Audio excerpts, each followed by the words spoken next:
Is former Foreign Affairs Minister Peter MacKay. Good to have you with us, Mr. MacKay. Pleasure to be with you. Thank you, Renee. Now, we saw a deal come out of Carney's trip to China that many people were not expecting. What do you expect to come from this trip to Qatar? Well, I think, as was said in the lead-in, part of the trade-off, if you will, of forging trade deals and trying to get direct foreign investment is the impression that we are sort of turning a blind eye to the human rights issues, which are longstanding, both in China, Qatar, and others, and that Canada is doing so in a way that really isn't in keeping with Canada's longstanding position to stand up for ethnic minorities, from workers in some cases that are being abused in countries like China and Qatar. But it is also counterbalanced with opportunities within our own country, obviously, to increase investment, trade opportunities. We're not going to be trading energy anytime soon with Qatar, though it's quick to point out. How do you think Carney will approach these talks amid these human rights concerns in the country? Well, I think, frankly, there'll be passing reference made to them.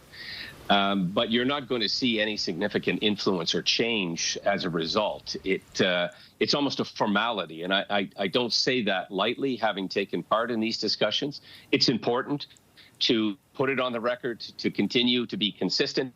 We heard the finance minister off the top talking about Canada being seen as a place of stability, a place of opportunity. Strategic partnership is the same term that was used by the prime minister in China.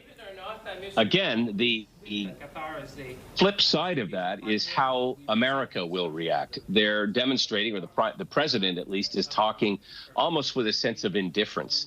And there is important considerations when one, points out that we still have not got a trade deal with the United States.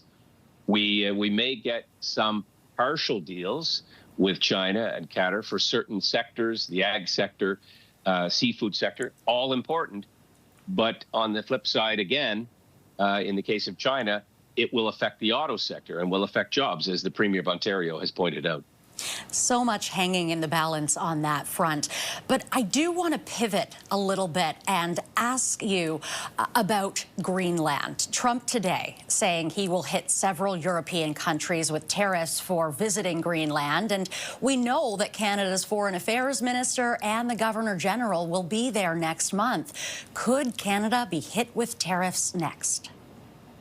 There's no question that the possibility exists. And while the president very often uses rhetoric and inflammatory language to leverage certain decisions that he is out to achieve, or certain goals, there's no question that sometimes that bluff turns into reality, as we have seen with our own country's tariffs on steel, aluminum, lumber.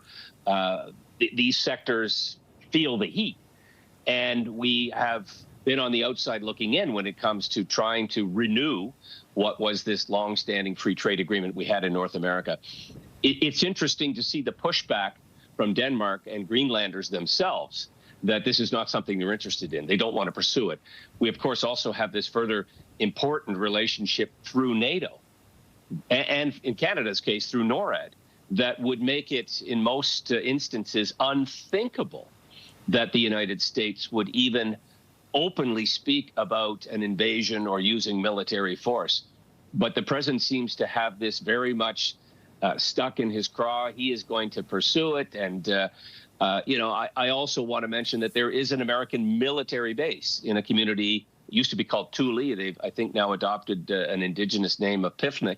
And they can also, the United States can also negotiate perhaps a bigger military presence in Greenland without going down this road of talking about takeover, purchase, or military invasion. And I frankly don't understand why that isn't being put on the table, as opposed to these threats and very direct intrusions into the issue of sovereignty.